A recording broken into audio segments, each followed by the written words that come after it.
आज हम लोग उस महान राजा के बारे में बात करने वाले हैं जिनका नाम था महाराणा प्रताप। जी हाँ, आज हम लोग इस वीडियो में महाराणा प्रताप के बारे में बात करने वाले हैं। महाराणा प्रताप वो महान राजा था जो कभी अकबर के सामने हारे नहीं, कभी अपने आप को और अपनी सेना को या और अपनी प्रजा को कभी अकबर के सामने झुकने नहीं दिया। पहले से बात करते हैं, महाराणा प्रताप है, उनका जन्म कुन्नगढ़ में हुआ था और उनकी हाइट 7.5 फुट की थी और वो मेवाड़ के राजा थे। अकबर जिसके पास पूरी 80,000 की सेना थी और महाराणा प्रताप के साथ सिर्फ 15,000 की। जरा सोचिए, कहाँ 80,000 सैनिक और कहाँ 15,000। देखिए, अकबर की सेना के अंदर दम था पर महाराणा प्रताप के सीने के अंदर दम था। वो बोलते थे कि हमारा एक सैनिक अकबर के 5 सैनिक के बराबर होगा। देखिए, पहले की बात करते हैं तो महाराणा प्रताप का जन्म तारीख 19 मई सन 1540 में कुन्नड़गढ़ में हुआ था। उनके पिताजी का नाम था महाराणा उदय सिंह और उनकी माता का नाम था जयवंती बाई। तो महाराणा उदय सिंह की और भी पत्नियां थी और सभी से लेके उनको 4 पुत्र थे, पर चारों में से महाराणा तो एक महाराणा प्रताप को ही बुलाया गया है। बाकी सब राणा सांगा और ऐसे नाम थे, पर महाराणा तो ये महाराणा प्रताप को ही बुलाया गया। बचपन में ही जयवंती बाई ने महाराणा प्रताप को ऐसे शस्त्र विद्या सिखाई कि महाराणा प्रताप में बचपन से ही लीडरशिप के गुण विकसित हो चुके थे। अकबर बहुत स्मार्ट था। उसने क्या किया कि महाराणा प्रताप के छोड़ के उनके सभी जो भाइयों थे, उनके परिवार वाले थे, उनको अपने साथ चुपके से शामिल कर लिया। तो महाराणा प्रताप ने भी कभी हार नहीं मानी। उनके जो लीडरशिप गुण थे वो काफ़ी अच्छे थे। तो महाराणा प्रताप ने भी क्या किया कि उन्होंने भीलों को ट्रेनिंग दी, शस्त्र विद्या और सभी की ट्रेनिंग भील लोगों को दी और उनकी सेना बनाई और अकबर के साथ एक युद्ध लड़ते गए। महाराणा प्रताप शरीर से ही इतने ताकतवर थे कि उनकी हाइट 7.5 फुट, उनके कवच का वजन 70 किलो, 10-10 किलो के जूते, 10-10 किलो की तलवारें और 80 किलो का भाला, ये सभी वजन महाराणा प्रताप के पास रहता था हमेशा के लिए। जरा सोचिए कितनी उनके शरीर में ताकत होगी। महाराणा प्रताप में इतनी ताकत थी कि उन्होंने बहलोल खान को एक ही झटके में 2 हिस्सों में काट लिया। जी हाँ, कौन था ये बहलोल खान? तो बहलोल खान जो है वो अकबर का सबसे खास सिपाही था जो हल्दी घाटी के युद्ध में महाराणा प्रताप के सामने लड़ने के लिए आया था। पर महाराणा प्रताप की ताकत ही इतनी थी कि बहलोल खान को पूरा घोड़े सहित एक ही झटके में 2 हिस्सों में बांट दिया। अकबर के लिए मेवाड़ जियोग्राफिकली और फिजिकली दिल्ली से भी काफ़ी इम्पोर्टेंट था, क्योंकि मेवाड़ जो है वो दरियाई मार्ग से काफ़ी नज़दीक था। तो अकबर ये चाहता था कि दरियाई मार्ग से ये व्यापार कर सके, इसीलिए मेवाड़ जो है वो अकबर के लिए काफ़ी इम्पोर्टेंट था और काफ़ी महत्वपूर्ण था। जहाँ बाकी सब राजा भोग विलास के लिए अपना समय बिताते थे, पर महाराणा प्रताप वो राजा नहीं थे कि जो बाकी राजाओं के लिए भोग विलास में अपने टाइम बिताते थे। पर महाराणा प्रताप वो राजा थे जो अपनी प्रजा के साथ यानी कि प्रजा के बीच में ही रह के अपना ज़्यादातर समय बिताते थे। जंगल में भीलों के साथ रहते थे, वो उबला हुआ खाना खाते थे, ज़मीन पर बिस्तर डाल के सो जाते थे। वहाँ पे ना छत थी या ना कोई सहारा, फिर भी वहाँ पे अपनी प्रजा के यानी कि भीलों के बीच में रहकर ही वो अपना ज़्यादातर समय बिताते थे। तो इसीलिए जो भीलों की सेना थी वो भी महाराणा प्रताप के साथ जुड़ गई। अकबर ने कई हिंदू राजाओं को महाराणा प्रताप को समझाने के लिए भेजा, पर महाराणा प्रताप थे, वो कहाँ पे मानने वाले थे।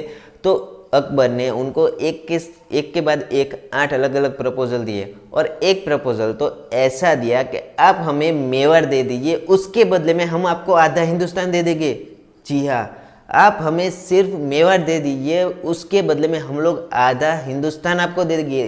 पर फिर भी महाराणा प्रताप ने उस प्रपोजल को भी ठुकरा दिया। जरा सोचिए ये कैसे महान राजा हो गए कि जो अपने छोटे से गांव को बचाने के लिए आधा हिंदुस्तान का प्रपोजल भी ठुकरा दिया। तो ऐसे थे महाराणा प्रताप, जो कभी भी कोई भी लालच में नहीं आते, वो सिर्फ अपनी प्रजा की रक्षा करना ही जानते थे। अब्राहम लिंकन की माँ ने अब्राहम लिंकन को पूछा कि क्या तुम हिंदुस्तान जा रहे हो? तो अब्राहम लिंकन बोले हाँ, मैं हिंदुस्तान जा रहा हूँ, आपके लिए कुछ लाना है? तो उनकी माँ ने सिर्फ उनको यही बताया कि अगर तुम मेवाड़ में जाओ ना तो वहाँ से हल्दी घाटी का मिट्टी मेरे लिए थोड़ी लेके आना। तो अब्राहम लिंकन ने पूछा ऐसा क्यों?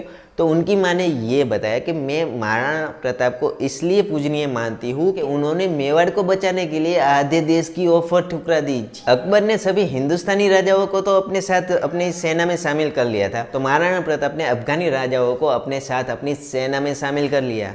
अकबर महाराणा प्रताप के सामने नहीं जाता था क्योंकि अकबर की हाइट जितनी तो महाराणा प्रताप की तलवार थी, इसलिए अकबर महाराणा प्रताप के सामने जाने से ही डरता था क्योंकि उसने बैरन खान की तो हालत देख ली थी, तो इसीलिए वो महाराणा प्रताप के सामने ही नहीं जाता था, डरता था कि एक ही झटके में मुझे भी ये खत्म ना कर दे।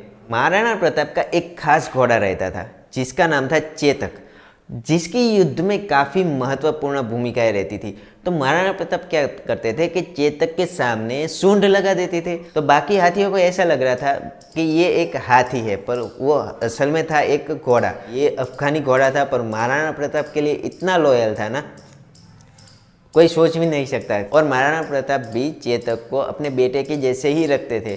तो ये संबंध था महाराणा प्रताप और चेतक के बीच में। चेतक पूरी दुनिया में, पूरे विश्व में एक ऐसा घोड़ा है कि जिसके ऊपर कविताएं लिखी गई है। एक बार युद्ध में महाराणा प्रताप जब अकेले पड़ गए तो चेतक का भी जो पैर है वो हाथी की सूंड के ऊपर जो तलवार लगाई गई थी उससे घायल हो गया, यानी कि उसका पैर भी एक कट गया। तो चेतक इतना दौड़ा कि महाराणा प्रताप को सेफ जगह ले गया। तो उनको सेफ जगह ले जाने के लिए चेतक ने 28 फीट का जो गहरा नाला है वो कूद गया और महाराणा प्रताप की जान बचाई। और उसी दौरान उसको बहुत ज़्यादा चोट लगने की वजह से उसने भी अपना जो देह है वो त्याग दिया। उसके बाद महाराणा प्रताप ने भी एक ऐसी प्रतिज्ञा ली कि वो पूरी जिंदगी कोई दूसरे घोड़े के ऊपर नहीं बैठेंगे। ऐसा ही एक उनका पालतू प्राणी था हाथी, जिसका नाम था राम प्रसाद। राम प्रसाद भी एक बहुत बहादुर हाथी था जिसने हल्दी घाटी युद्ध में काफ़ी महत्वपूर्ण भूमिकाएं दी है। उस एक हाथी ने अकबर के 8 हाथियों को मार दिया, जी हाँ, और कई घोड़ों को भी मार दिया। तो अकबर ने अपने सैनिकों को बताकर राम प्रसाद को चारों ओर से घेर लिया, उसको बंदी बना लिया और अपने साथ ले गया। उसको लगा कि अगर ये हाथी है हमारी जो सेना में आ जाएगा तो हमें युद्ध लड़ने में काफ़ी आसानी होगी। तो अकबर ने उस हाथी को अपने साथ अपनी सेना में शामिल करने के लिए काफ़ी कुछ मेहनत की। उस हाथी को उन्होंने खाने के लिए भी केले दिए और कई सारे दिए, पर राम प्रसाद तो महाराणा प्रताप के लिए इतना लॉयल था ना कि उसने खाना भी नहीं खाया और पानी भी नहीं पिया, और उसने 28 दिन बाद अपना देह त्याग दिया। अकबर भी शौक हो गया और वो उसने सोचा कि महाराणा प्रताप का एक हाथी भी मेरे सामने नहीं झुकता तो महाराणा प्रताप तो कैसे झुकेंगे।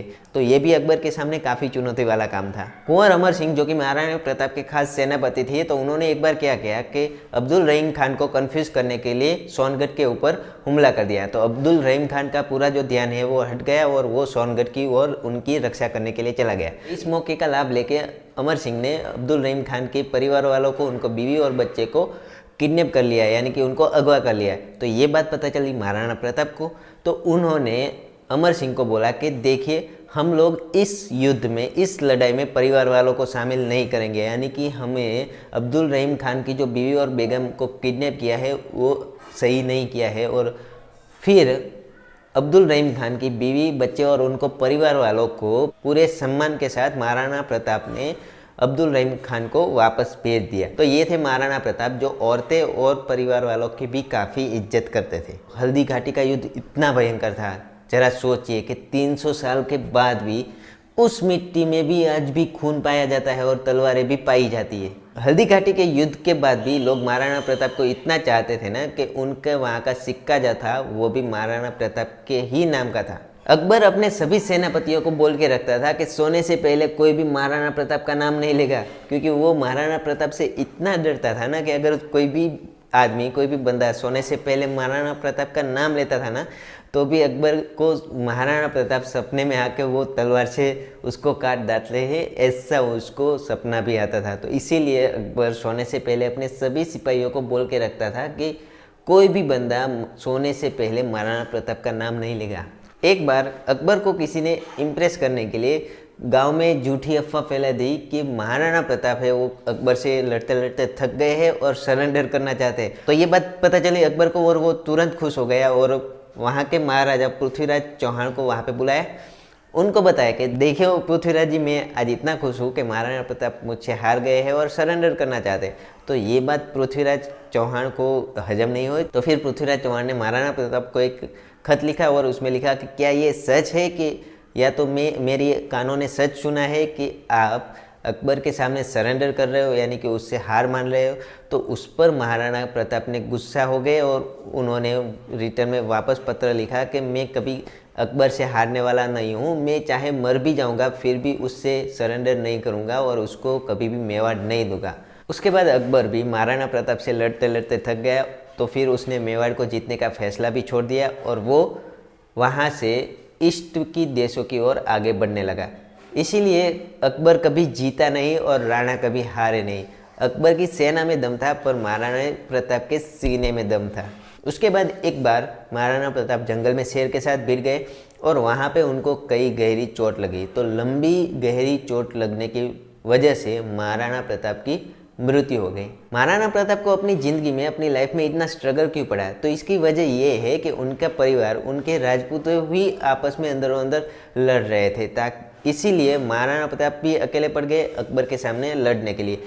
तो इसीलिए उनको भी अपनी लाइफ में इतना सारा संघर्ष पड़ा। उम्मीद है दोस्तों आपको भी ये महाराणा प्रताप के ऊपर ये वीडियो है वो काफ़ी पसंद आया होगा और उनकी जो संघर्ष की गाथा है वो भी आपको काफ़ी पसंद आई होगी। अगर आपको ये वीडियो पसंद आया है तो वीडियो को लाइक कर दीजिए और अगर आप हमारी चैनल पे पहली बार आके ये वीडियो देख रहे हैं तो चैनल को सब्सक्राइब करके बाजू में जो बेल आइकन है उसको भी प्रेस कर दीजिए। और अगर आप कोई भी स्पेसिफिक टॉपिक के ऊपर वीडियो चाहते हैं तो आप हमारी कमेंट बॉक्स में लिखिए, ताकि हम भी उसके ऊपर ऐसे ही पावरफुल मोटिवेशनल स्टोरीज और उनकी संघर्ष की गाथा आपके लिए लाते रहे। और जो हमारे वीडियो है ना वो हर संडे को सुबह 10 बजे अपलोड होगी। अगर संडे को दिन हमें कोई प्रॉब्लम रहेगी तो संडे की जगह हम लोग मंडे को हमारा जो वीडियो है वो 10 बजे अपलोड करेंगे। अगर आप चाहे तो इस वीडियो को अपने फ्रेंड और फैमिली के साथ शेयर कर सकते हो, ताकि उनको भी पता चले कि महाराणा प्रताप कौन थे और उनकी संघर्ष क्या थे। मिलते हैं ऐसे ही अमेजिंग वीडियोज़ के साथ, तब तक के लिए अपना और अपने परिवार का ख्याल रखें। Thank you.